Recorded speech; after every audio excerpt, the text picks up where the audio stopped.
Be confident, be bold, be authentic, but don't forget to take action. This is Ordinary to Badass, where our stories empower women to step into the spotlight of their own lives and pursue what they're truly passionate about. It's time to step into the arena and become more than just extraordinary. It's time to become a badass with your host, Marie Sonneman.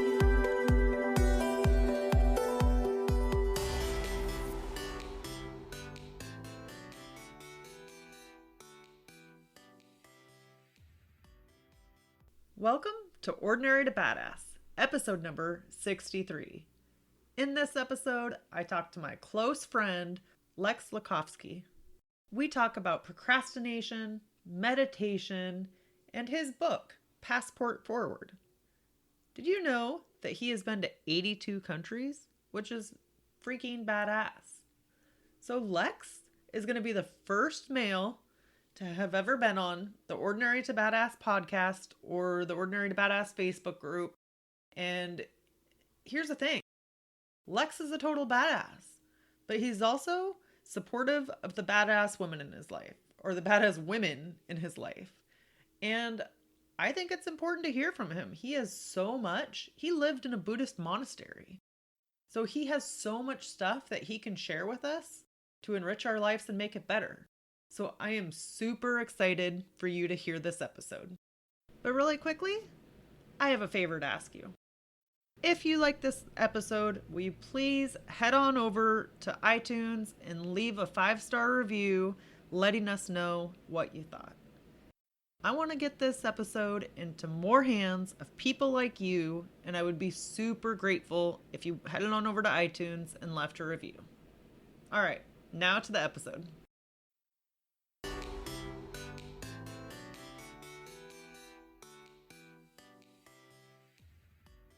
Welcome to Ordinary to Badass. Whether you're ordinary or badass, I'm glad you're here. Today's guest is Lex Latkovski.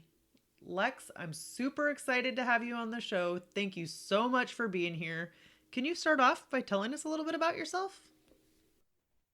Sure. My name's Lex Latkovski. I'm currently in Louisville, Kentucky, in my beautiful office that I nicknamed Orangey because it's orange. Very original. So creative. Thank you. I'm very, very good friends of Marie, and we share a lot of the same marketing strategies. And I wrote a book called Passport Forward that was basically a somewhat funny and also adventurous story about the many countries that I've been to. As of now, I've been to 82 countries around the world. And I wanted to share some of the experiences that I had that let people know that the world is not a dangerous place, that there's no perfect time to do anything. You just need to do it. And that, don't listen to all the people that tell you you can't do things. You just got to, chart your own course and have fun with it. So that's part of what I wanted to do. And I went and lived at a Zen monastery in California for 16 months up in the mountains. And was on America's Got Talent once, which was pretty cool. And everything else was pretty boring after that, so. Okay, so you got to tell me what led to the America's Got Talent? Like what led you to apply or put in for that? Well, my brothers, Dominic and Brennan, are two of the most successful entertainers in the sports industry. So they applied for America's Got Talent, made it, and then they needed a replacement because of some of the scheduling conflicts. So I went out there I was on the TV show for 3 nights back in 2000 and I don't know, whenever it was, when David Hasselhoff and Piers Morgan and Sharon Osbourne were on the judge panel, and Jerry Springer was the host. So you can look it up. It was pretty cool, but it was fun to be in Hollywood, but I can't take credit for that because it wasn't it wasn't what I created, but I was part of the ride. So, I'm the only person that I know besides my family that have been on America's Got Talent. So I have that, whatever distinction you want to call it. Okay, so you're pretty outgoing though. Was it nerve-wracking at all for you to go on the show especially it sounds like you didn't have a lot of time to prepare? No, I was inside of a costume So no one could tell who I was on the inside. So I don't know if you've ever seen anybody inside of a costume or inflatable. Somebody's in a mascot uniform is basically what we were doing. So no one knew my face. So there was no risk of, even if I did something stupid or humiliating, no one would say, "Oh, Lex just messed up." They would say Harry Canary or whatever character I was in messed up. So there was no downside other than, you know, um, no, there was no downside. It was fun. So I Love wasn't it. I wasn't scared. So So I'm still gonna find the video and post it in the Facebook group here so people can see. that's Um, smart. and I gotta tell you, you're the first guy that has been in the Ordinary to Badass Facebook group for an interview or the podcast. So it's pretty awesome having you here. Cool. I like that. Thank you. Yeah, glad to have you. And I should have asked you this right at the beginning, but I gotta ask you, do you consider yourself ordinary or badass? Um, so that I was accused many times of being cocky, and it's just because sometimes it's like, look, I'm not cocky. I just like to do things, and so a lot of people are afraid to admit that they're cool or that they're badass because they want to hide it.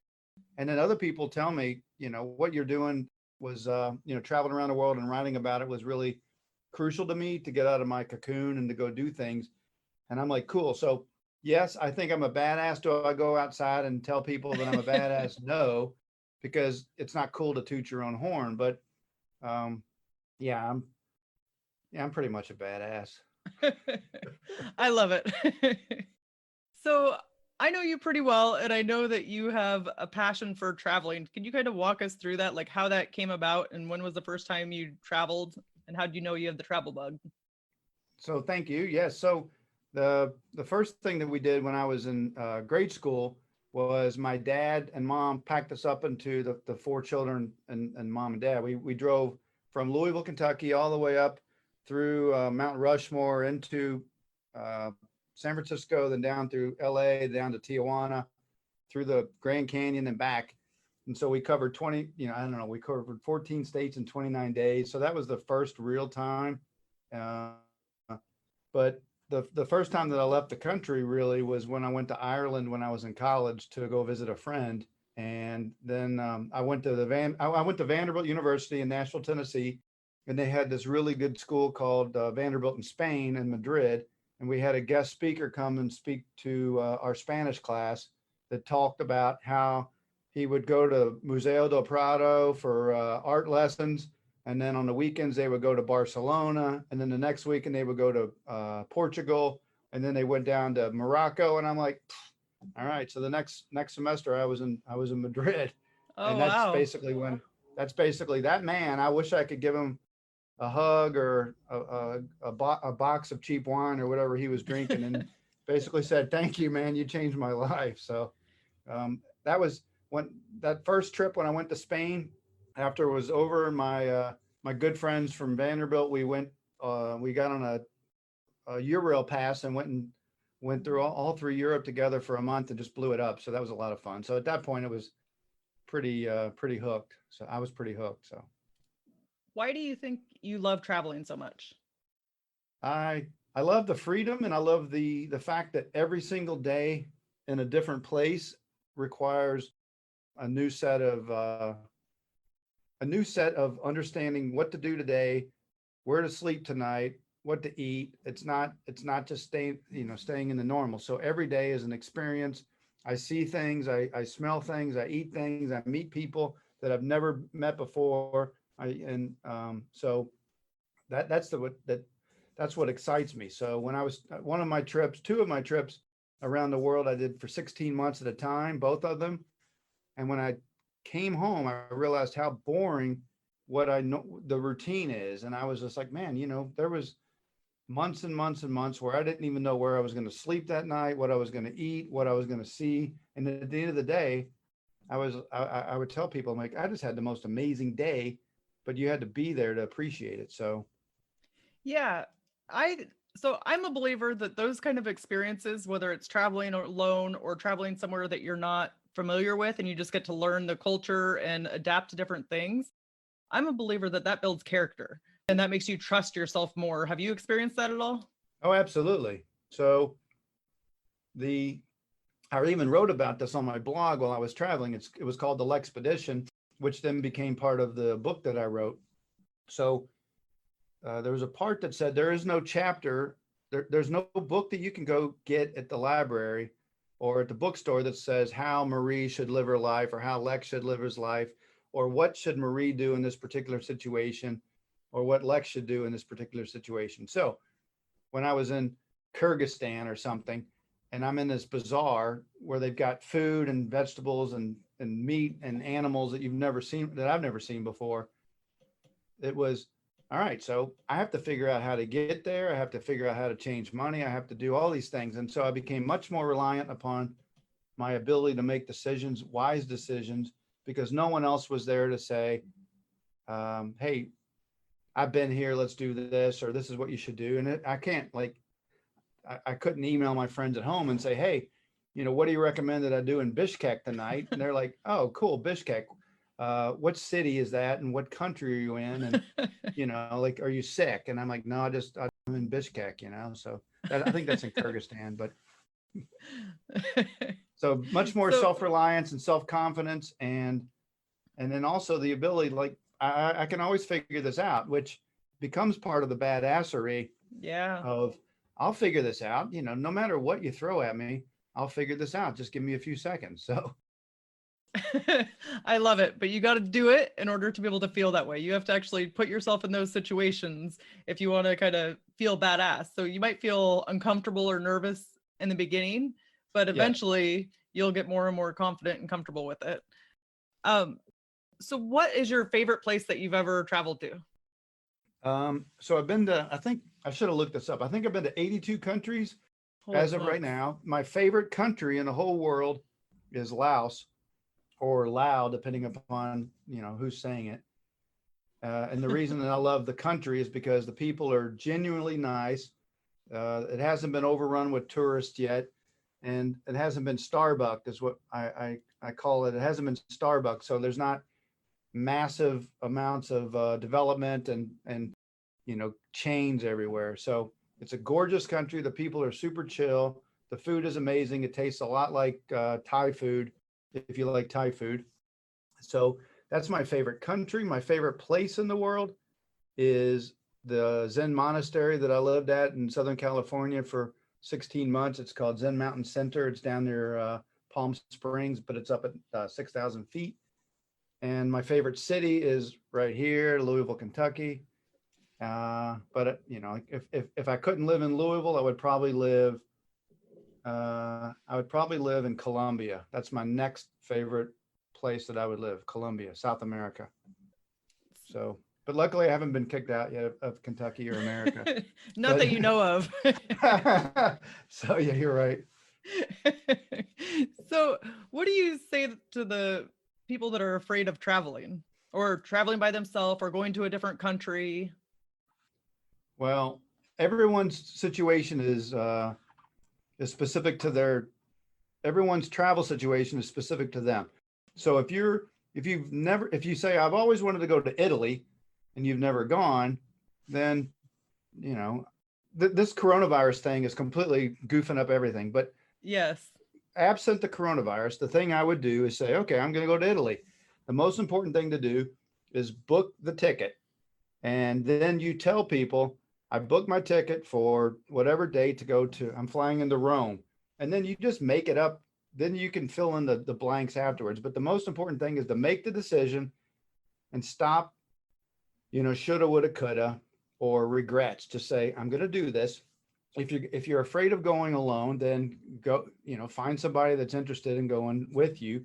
But if you're not ready to go to Italy, then, depending upon where you live and where you're watching this, then pick some place that you can go to, that's out of your comfort zone, even in America. So, you can go to safe places, like Jamaica or Belize or other places that are very easy to get to from America and get your first international taste.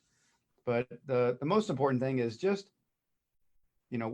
as far as I know, that I only get one chance in life. I don't I can't come back as this, this goofy bag of flesh.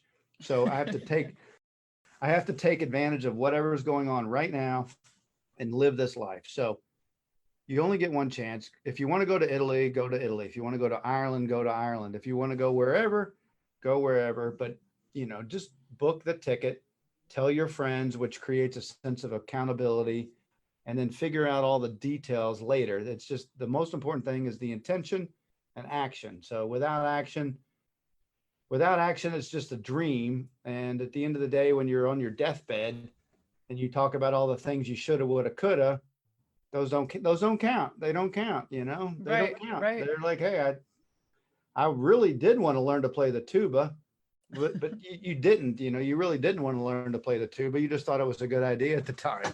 But if you don't learn to play the tuba, then you can't say, well, that's my biggest regret in life. So When you travel, do you try to do other people's traditions and do things how they do them to experience the culture? Do you do that at all?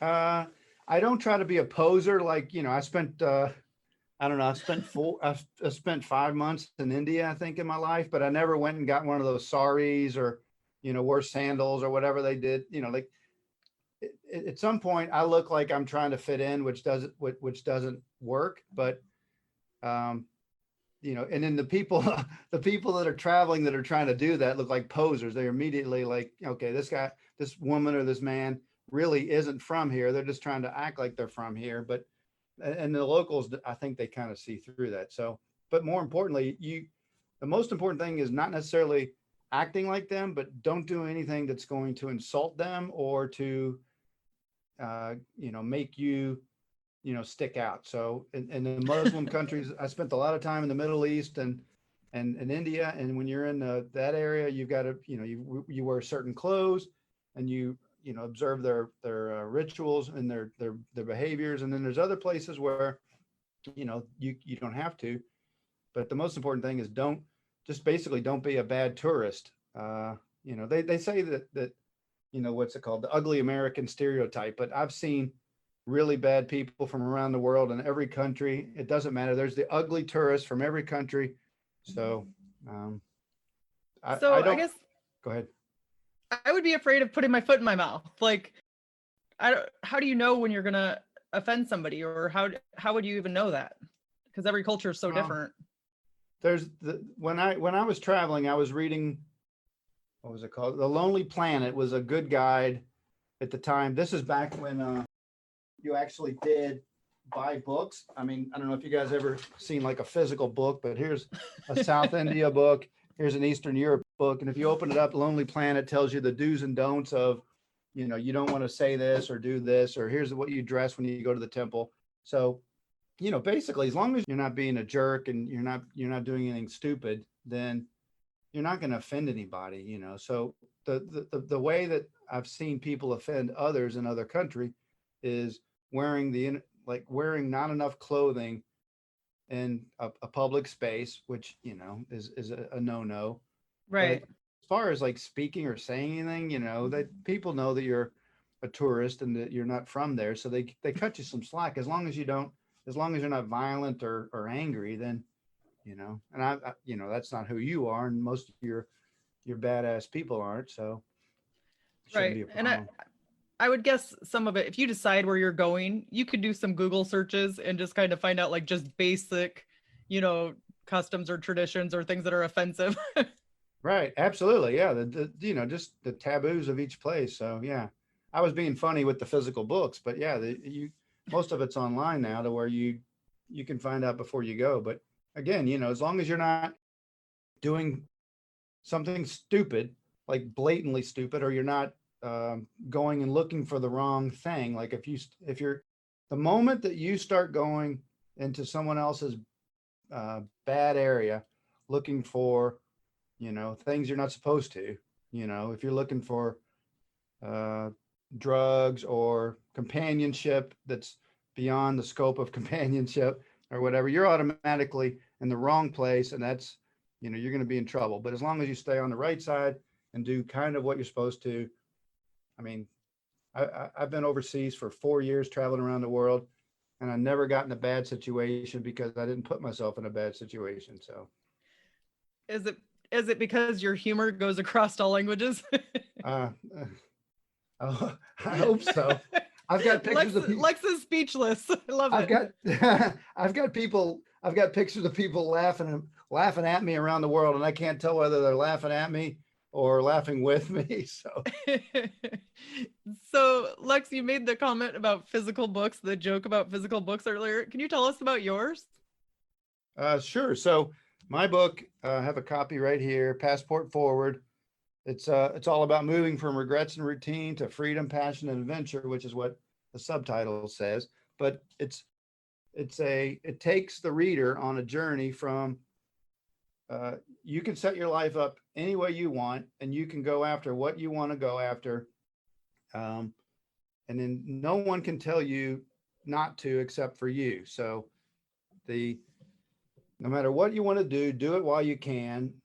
And you know, like action creates action. So take action, go do things, and give it your best shot. And there's a chapter in there called "The Perfect is the Enemy of the Good," which is a lot of the people that procrastinate. I used to be a big procrastinator. I do on many things still, but procrastination, putting it off to some other day, etc., are the things that most people take to their deathbed. And so I don't want to be that person. So the book is, I don't know, 30 chapters or so, and it's some of my favorite travel stories and adventures. It's also some of the insights that I learned while I was traveling around the world about, you know, how people received me and how I interacted with them. So and you know, the original version, which you have a copy of, that's called the I sure do. Lexpedition, was much Yeah. more PC. It was much more raw, or it was raw. And then my editor, God love her, she helped me tone this down. So some of my humor and sarcasm and whatever is gone from this version, but it was I was trying to That make said, it is not boring. Thank you. I appreciate that. So what I was trying to do was entertain people, but more importantly, inspire people to say, go out there, go after what you want and do it. So So, had you always wanted to write a book? no, I never thought about it before. So so the whole reason that ended up writing this book was because I was at a coffee shop and somebody said, when you go travel, how are your friends going to keep in touch with you? So I'm just going to email them. And they said, you should get a blog. And I said, okay, I'll make a blog. And, you know, then I, of course, figured out what a blog was. And so I went and I tried to figure out the name for the blog. And, you know, my name's Lex, and everything sounded like sex or X or, you know, whatever. So finally I came up with the Lexpedition, and I made the Lexpedition. God, this is way back, but this is before most people even knew what the internet was. But I made the Lexpedition so that people I would email them and say, hey, I've got the latest update, go to my website. And so people kept writing me and telling me, you know, I don't know. I mean, my mom did, of course, because she thought I was funny, but my brothers told me, but more importantly, people that weren't my family told me that you got to write a book. And I'm like, I will, but right now I'm in, you know, wherever I was, Kuala Lumpur. And right now I'm in Chinatown drinking a beer. So at one point I'll write the book. But so that's what the blog became the book after a lot of, you know, tender loving care. So I think that you see a book and you don't realize all of the work that goes into it, or just like, oh, that must have been easy for that person. Was it easy for you? No, it sucked. It was, I've got over here on my bookshelf here in my office, I have, well, here's a hardcover copy. This was originally going to be a table. This is a mock-up, you know, I was as seen on TV. I was just throwing stuff on there. New York Times bestseller. This is like 5 years ago or something. And then I kept reprinting it and fixing it and editing it. And it's not easy. It's not easy writing a book. The second one's going to be much easier whenever I do that. But I should have started with the second one, because the second one's supposed to be easier than the first one, but I had to finish the first one first. So it was a painful process. But I'm so glad I did it because it opened up so many doors for speaking engagements. You know, I do a lot of speaking engagements personally, physically, you know, not lately because of the coronavirus, but writing a book has been what someone gave me the analogy, and I love it, is like running a marathon. And I think I told you this before. So you run a marathon. I ran a marathon to get this book published. And then I was like, oh, I'm exhausted. I just want to go to sleep for like, you know, a year and, you know, crawl into the finish line over Right. here and drink those squeeze packs of goo or whatever they give you at races. I don't run. I mean, obviously, but so I just wanted to hibernate. And someone Right. picked me up and said, hey, you've got another marathon you got to run now. It's called marketing and promotion. And I'm like, oh man, I'm so tired. So that's what I've been doing now is marketing and promoting my book. So writing a book, it's easy. Like there's 100 people or 200 people on my bookshelf who've written a book before. So it can be done. It's not Yes. easy. It opens crazy amounts of doors, but then you have to figure out how do I get my book onto that guy's or that woman's shelf back there? That's the hard part. So what did you learn from writing a book, or what did it teach you? that it was another thing that I'd never done before. So I said, I've never written a book. I'm going to write a book. So I wrote it and published it and got it, you know, printed and all that good stuff. So what it taught me was this is another thing that I can do, which goes into the category of badassery, right? Yep. So this is another thing that I can do that I've never done before, that very few people have done, and I did it. So when I write a second book, I automatically go to a different level of badassery, which was I didn't write a book, I wrote 2 books. So at some point that'll happen. So I learned that, and I also learned how not to write a book. So if you ever want to write a book, I will help you. And I won't help you write it, but I'll tell you what not to do and how to avoid some of the pitfalls and the time drains that I had. So It I sounds learned like you're going to have another book, How Not to Write a Book. that's pretty good. But I better write that down. How not to write a book. I just wrote it down. That's pretty good. Nice. So so what's next? What do you want to write about next? Do you want to write about traveling? Do you want to switch it up and write about writing? What do you want to write about? Well, actually, if I tell people I did 5 things in my life so far, I've been to 82 countries. I've been on America's Got Talent. I lived at a Zen monastery for 16 months. I can solve a Rubik's Cube in 56 seconds and, you know, whatever else. I can dance. I'm a pretty good dancer. Everybody wants to know one of those 2 things. They either want to know about America's Got Talent or the Zen Center. It's crazy. It's like they're like 82 countries. That's pretty cool. But tell me what you did on America's Got Talent, or tell me how was it at the Zen Center? So everybody tells me, at least the people that know what they're talking about, that I should focus my next book on, you know, I think our friend Jeff, our mutual friend Jeff said it. He said, you know, he said how I went to a Zen Center for 16 months and came out as a total badass or something. I forget, that was his suggested title. I'm like, that's pretty good, because it's the yin and the yang. It's like, you know, you go to a Zen monastery and you're supposed to come out like the shirt that I'm wearing.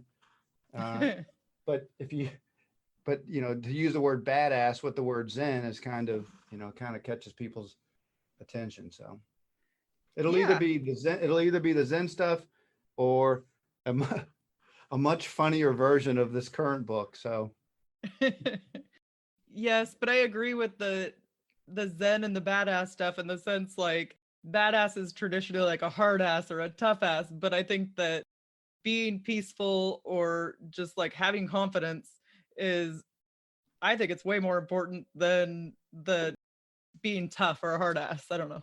Yeah, I agree.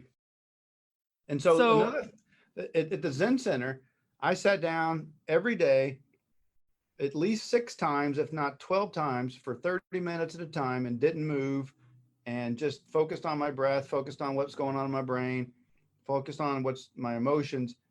And so this gave me much more quiet, I mean, I know I talk a lot. Hello, but so, but it gave You me have the to make up for ability. the years you didn't talk.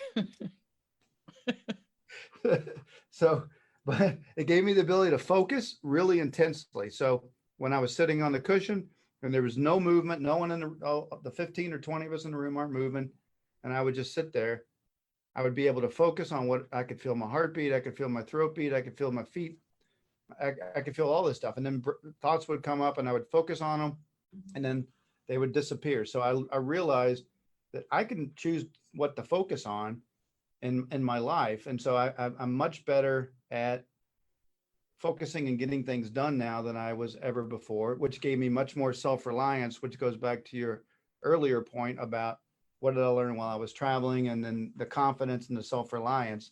So, we're all on our own little journey. And there's even at the Zen Center, which you would think would have, if you got 20 people in the room sitting, you would think it'd be a pretty homogenous, same wavelength kind of thing. Every single person out of those 20 was on their own journey. And so I would get done and we don't, you can't talk about what just happened because you can kind of relate, but it's like everybody was on their own journey. Each one of us is on our own journey. We get to recreate and create our journey every single moment, starting right now.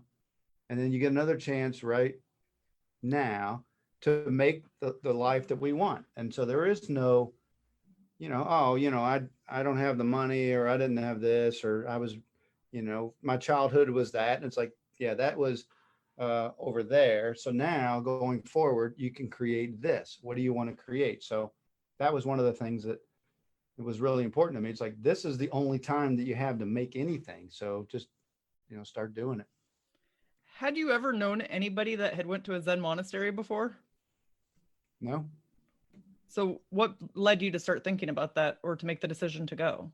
I went to a 7-day silent retreat because a friend of mine, and when I was living in Phoenix, Arizona at the time, he told me, he's like, I think I've got the thing for you. And he started telling me about it. And he was like, you sit and it's quiet and you're in nature and it's, good food. And I'm like, I'm in. So I went with them a few months later, excuse me. And I did a 7-day silent retreat. And after like day 3, I was like completely hooked. And I was like, it's cool. So I did a 7-day retreat.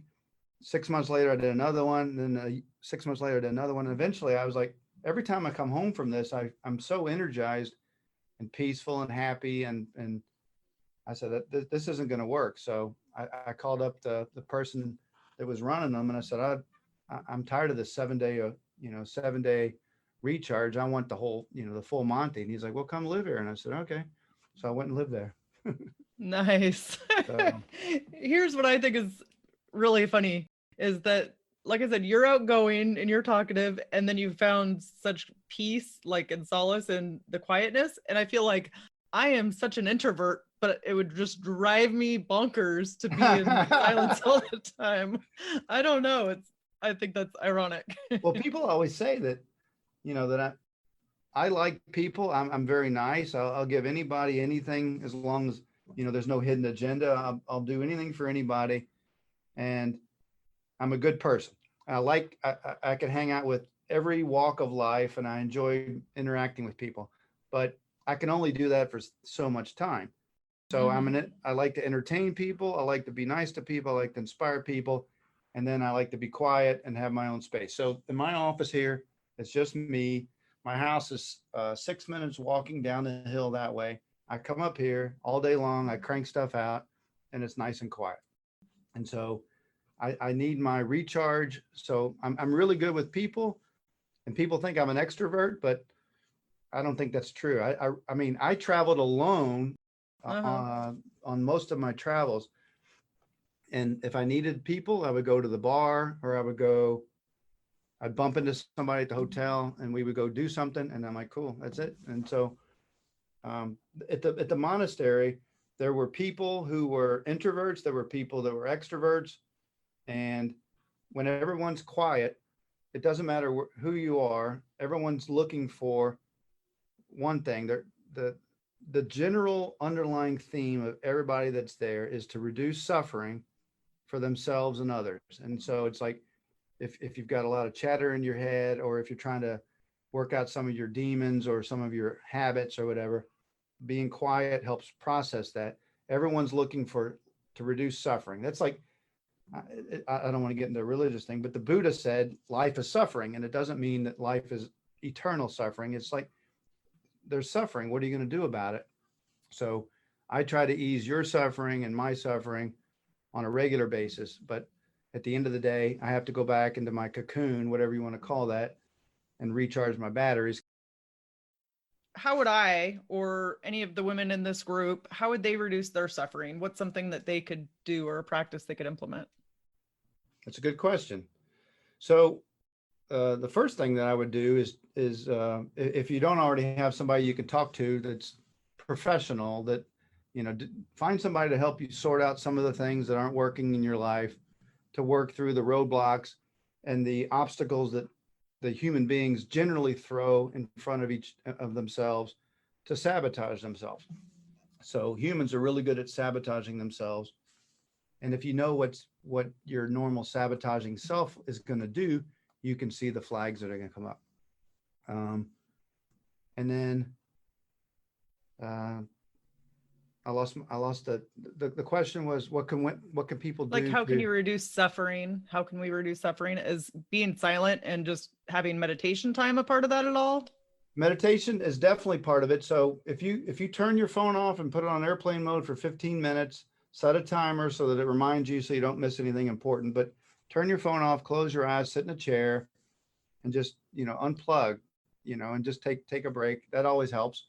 But what most people, in my opinion, there's a phone that's ringing for most people, and they refuse to answer the phone.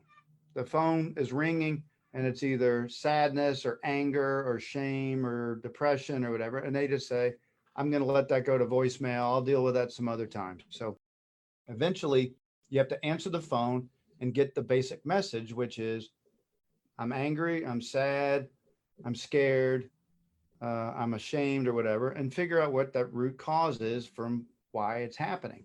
And then once you figure that out, the phone stops ringing for that particular situation. So if you keep pushing it under the rug or pushing it aside, it will come back sideways, and eventually it's gonna come back, in a big way.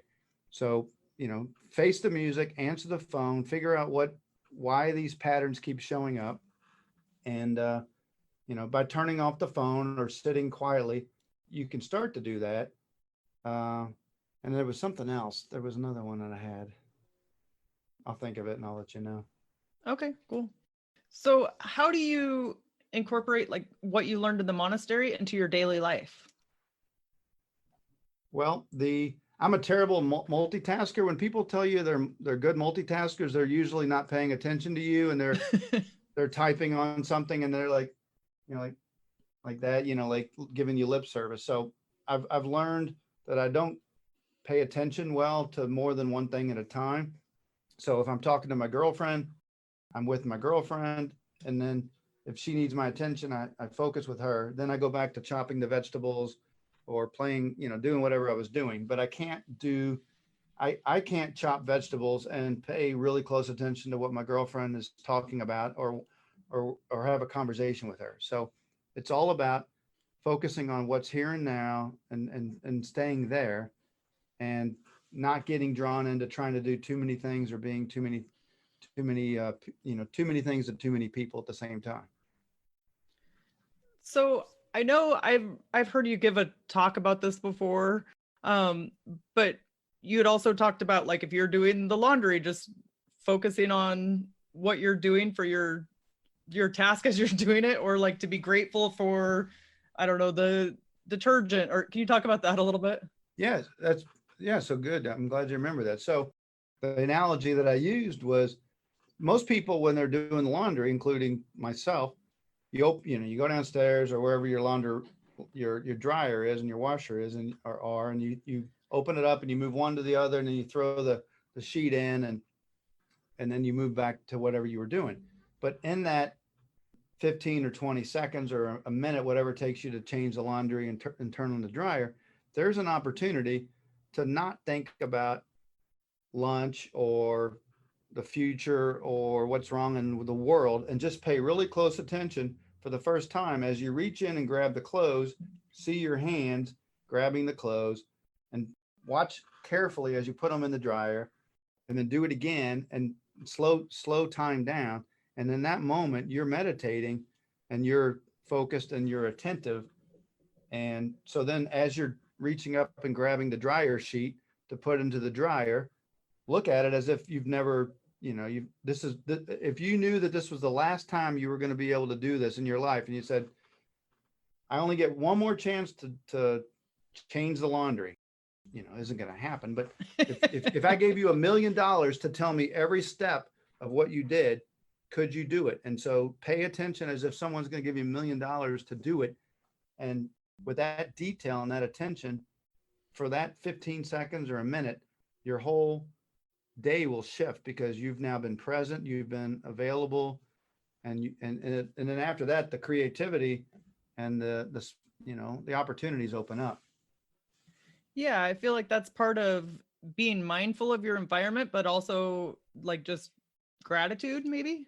Yes, absolutely. Oh, so okay. So this is you said gratitude. And I was talking about the phone analogy. The way that most people can get out of their own way is to serve. So when I'm saying woe is me, or everything's coming at me, or I've lost this, or I'm scared about that, the most important thing that I have learned is be nice to somebody. Go out of your way to be nice to somebody. If you're at a drive-through, give the drive-through person an extra, just, I don't get drive-through food, but give them it when I go to the airport. I used to before, when I used to get on planes. Corona, I would get off the plane and I was so happy because I had been someplace and the lady's like, I'm going through and I'm paying $18 for my car parking. And I would give her a $5 bill. And I said, this is for you. She's like, what's this for? I said, it's for you. And it's like those kind of things take it away from woe is me to being nice. So be of somebody, pick up the phone or reach out to somebody that needs help and put your selfish, mediocre BS aside for a few minutes and serve somebody. And by doing that, you realize that A, you're connected, B, you've made someone's day, possibly you've been nice to somebody, and that alone will shift will shift your energy. So, you asked the couple of steps people can take, and that's one of it is if you're kind of in a funk or you're kind of stuck, you're making it too much about yourself. You're being selfish and you're being, you're focusing all your energy on yourself. Push it out and be really nice to somebody, show up, serve in any way that makes sense for you financially, time-wise, love-wise, and stop being so selfish with your energy. So gratitude, be grateful that you have other people that you can serve, and it'll change the way that, that you show up. And I'm kind of going to put you on the spot here, but has there been a time where you've done something for somebody, done something kind, and then you saw like a big reaction from it, or like it kind of changed you and got you out of your own head? I'm trying to think of a recent example. Well, one of the people, I mean, this is just coming because I just looked at my book, but somebody who bought a version of my book originally literally said, my dog ate my book, not the old dog ate my homework. And she was all bummed out. And I said, and she said, I only got halfway through it and the dog ate it. And I'm like, all right, so I'll send you another one. She's like, really? I said, yeah, why not? And I said, and I didn't charge her. I paid for the postage and everything. And I just sent it to her and she was grateful because I had done that. So, I mean, it was just the right thing to do. So yeah. The most important thing is I don't always expect people to tell me that I'm cool or thank you for doing that or thank you for showing up and changing my flat tire or whatever. I do things because it's the right thing to do. So if I'm expecting gratitude or kudos or a good Yelp, I'm not on Yelp, but like a good Yelp review or whatever, then there's an ulterior motive. But if I just give it and then, hey, if something happens, then great. But, I just do it because it's the right thing to do. I think that's what good people do is they show up consistently and they're nice to people and they do the right thing. They avoid doing the wrong thing, not because they're going to not because they're afraid of punishment or repercussions, or they're not looking for praise or recognition. They're doing it because it's what they're supposed to be doing. And so, Yeah, I could make the argument sometimes it's selfish too, and that like because it feels good to help people, you yes, know? absolutely. I mean, Absolutely. so do you have like a gratitude practice? I do actually. I got this cup when I was in India and it's full of incense. And every morning and every afternoon, and whenever I come in my office, I light another stick of incense and I put it over there in my incense bowl and I raise it up. This is not any particular religion. And I raise it up, meaning this is above me. I'm not just myself. And I have a picture. My mom passed away a couple of years ago. My dad passed away last year. And I've got my books, I've got my globe, I've got my Rubik's Cube and all kinds of stuff. I literally walk around the office and say, thank you, mom. Thank you, dad. Thank you, brains. Thank you. Thank you, world, to the globe. I walk around and I say, and I even specifically sometimes thank some of the authors that are up here that changed my life. So I say, thank you. And I say, and then at some point I just keep saying, thank you, thank you, thank you, which is basically, I didn't get here. This is not, I'm lucky. I'm lucky to be where I am, but I did a lot of it because I worked hard and I took chances, but I didn't do this alone. So how do you deal with like distraction and procrastination?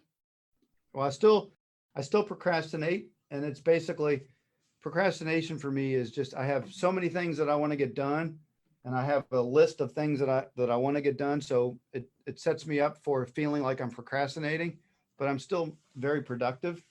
So the most important thing about about procrastination is that fear of starting, because I'm afraid of how it might turn out, and I'm either going to be rejected if it turns out wrong, or it's not going to be up to my normal par of superior badassery.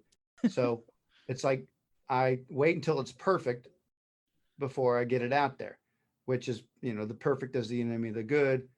And a true badass doesn't wait for perfection. They put stuff out that's a B or B plus or A minus. They're not looking for the A plus. They're just looking to get it out there consistently. So the way I get over procrastination is I just put something out there and take the first step. And then once the first step's done, it's much easier. It's kind of like doing the taxes. I just did my taxes this weekend. I didn't do much fun, many other fun things because I was doing my taxes, but I sat down and I just started. And that was the most important. You can't finish your taxes unless you start, right? So procrastination is over as soon as you start. And then once I started, I was in it. So Procrastination is over once you start. I'm writing that down because I like that one. yeah, that's right up there with how not to write a book. And then today I've been cutting my own hair with the same clippers I used to cut my hair with at the Zen Center. Uh-huh. So I used to trim my own hair, and this is about the longest my hair has been now, and I don't know, 3 months.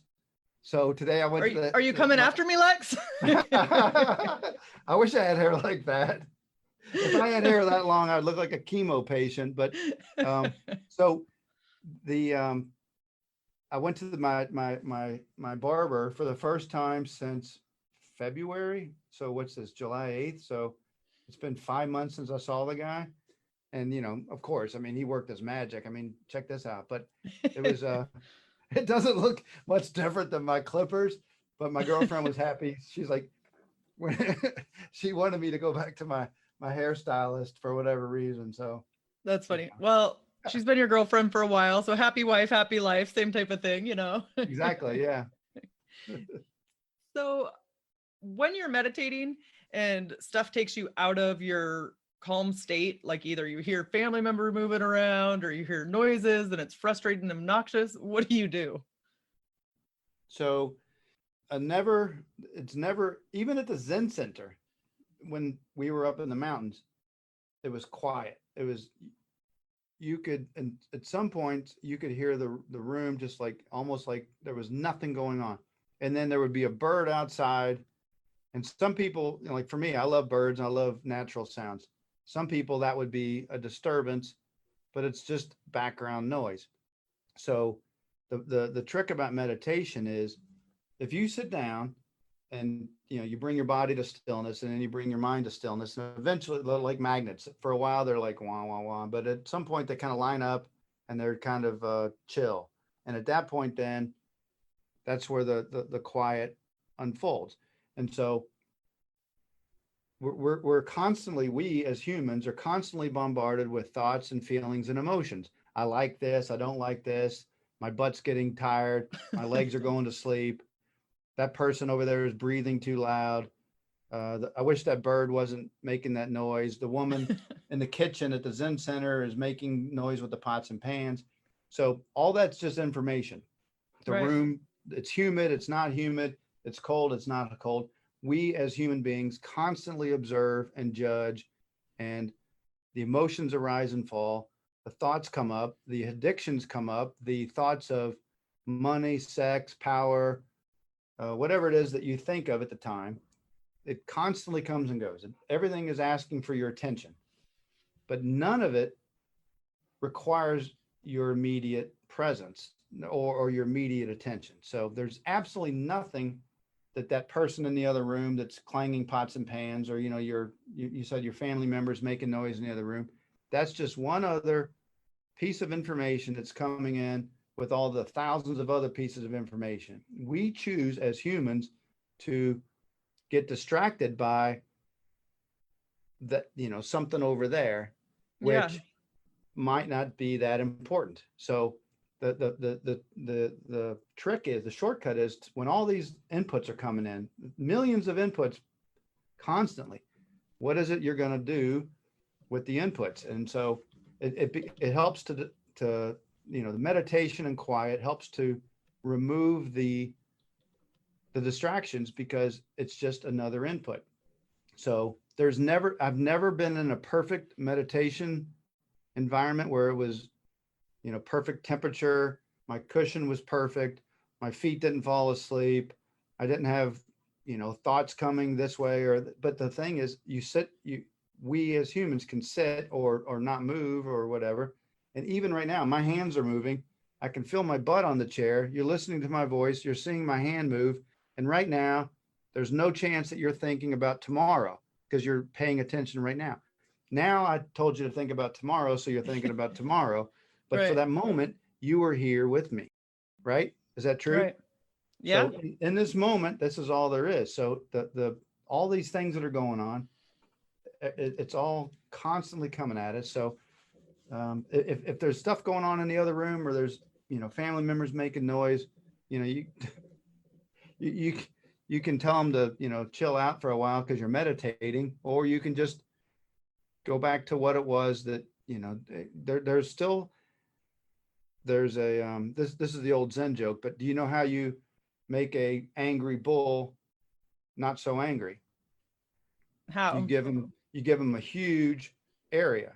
So if he's in a pen and he's all angry or whatever, you give him the infinity of a countryside, and he's not angry anymore. He's just chilling out.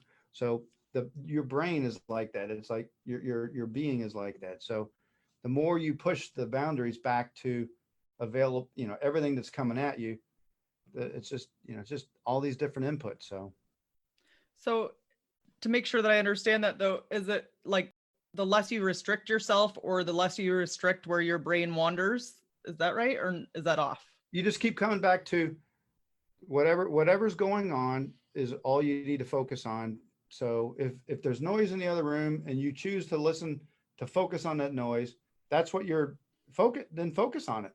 And then at some point that noise will either stop, or you'll get tired of it and you'll notice that your butt's tired, or that you can notice that your heart's beating or whatever. So I've only been able to focus on one thing at a time, and you've only been able to focus on one thing at a time. So people say, oh, my brain's a mix.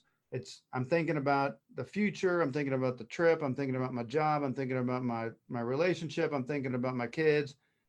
My brain's going nuts all the time. I'm like, what thought is going through your brain right now? Is it your relationship, the grocery list, or whatever? There's only room for one. You can't think simultaneously. At least I've never met anybody that can. You can't think all five thoughts. I got to turn the curling iron off. I've got to go to Safeway.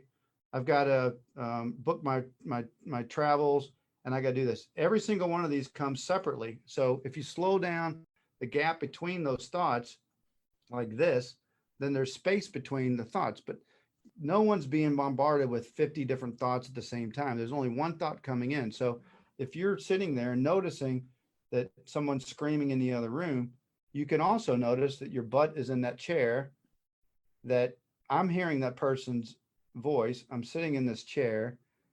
I know that it's warm in this room. And so when you start noticing again, everything kind of, it goes through this hourglass and then it opens back up. And it's like, so Yeah. I'm trying to be simple about it. It takes a lot of work, but it's just one other input. So notice the other inputs that are currently going on. It's warm. My butt hurts.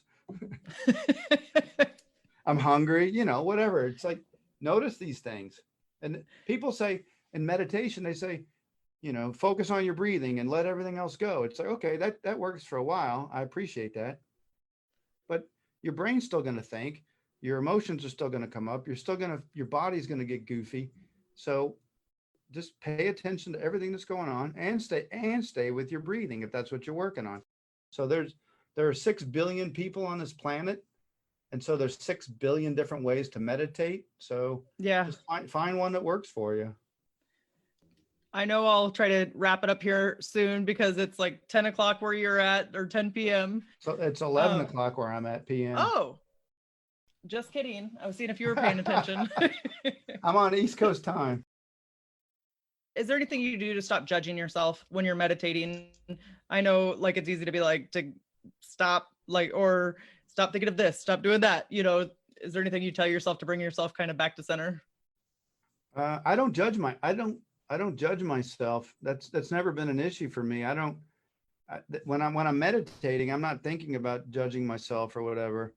I don't think that's ever come up. I've never questioned my validity or my worth, or, I do have the part where sometimes I'm not good enough, but I never sit there when I'm meditating and think I'm not good enough. I just notice what's going on. So at the Zen Center, if I could summarize my 16 months, it was, habits, meaning like thoughts of what I wanted to do, acquire this or acquire that, or thinking about what I was going to do later, and then I would come back to the present. But I wasn't sitting there thinking I was, I wasn't judging myself or thinking I was a bag of crap or whatever. So I can't answer that. Okay, that's fine. I mean, everybody's different and everybody's going to meditate different or do things differently. So nothing to apologize for. Oh, thanks. Okay, so you've done all these badass things. What was your favorite? If I could do anything right now, I have to have a knee replacement surgery in the next year. I would do 2 things right now.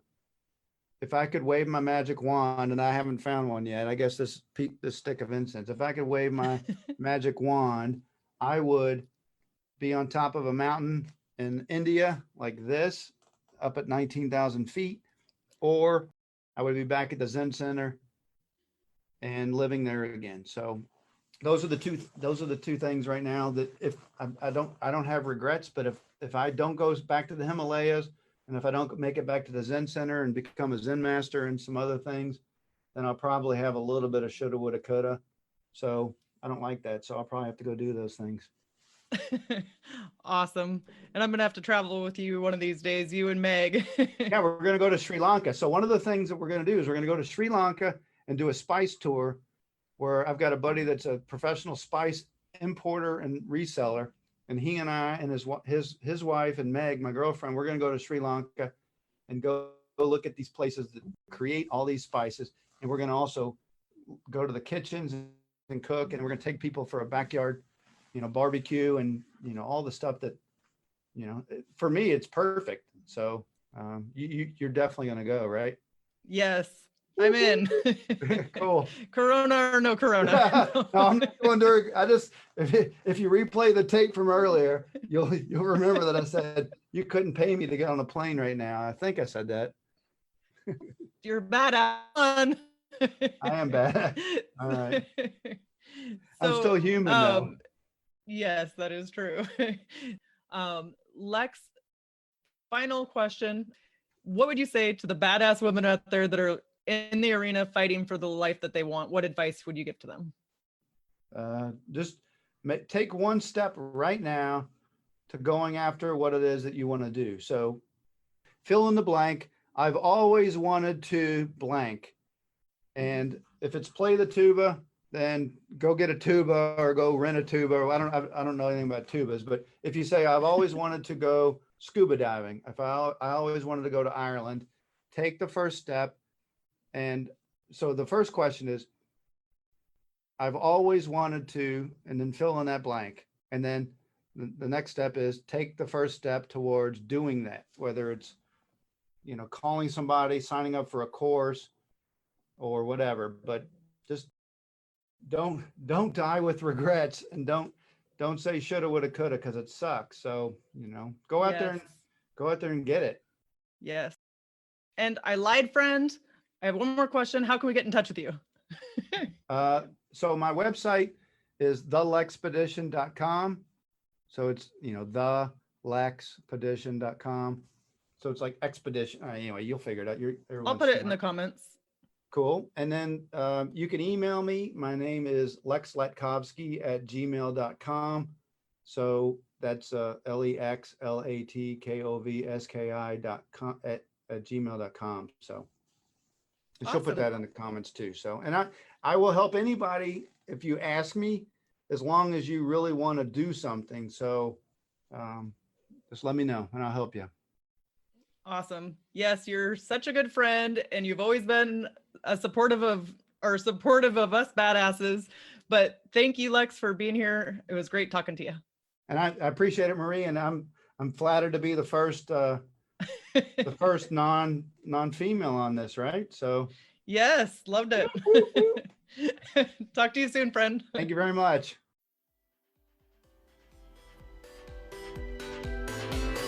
Now that you've listened to this episode of Ordinary to Badass, we want to hear from you. Go to our website, ordinarytobadass.com/podcast, and submit your own experience on how you took your life from ordinary to badass, and get the chance to be on a future spotlight episode of the show. That's ordinarytobadass.com/podcast. While you're waiting for the next episode of the show, wipe off the sweat, dust off the dirt, and get back in the arena.